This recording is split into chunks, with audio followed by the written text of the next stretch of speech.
Hi, we're on to our exciting day today. We would like to thank all of our students here at Red Apple School for the donations of the cereal boxes.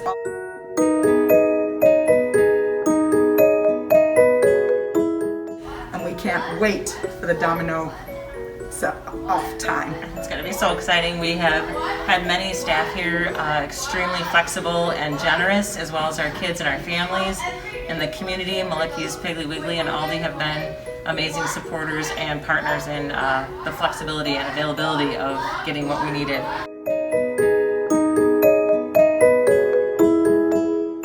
Couldn't have done this without working together, hence our masks. We are definitely stronger together, and we couldn't have done this without our students, our staff, and our community.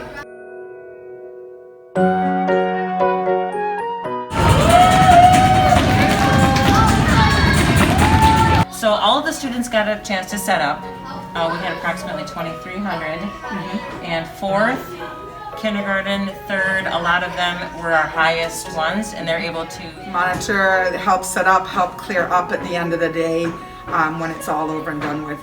And as a reward, all of our helpers are allowed to take one cereal box home with them. So they are extremely excited to see this event. Right, big celebration here today for sure.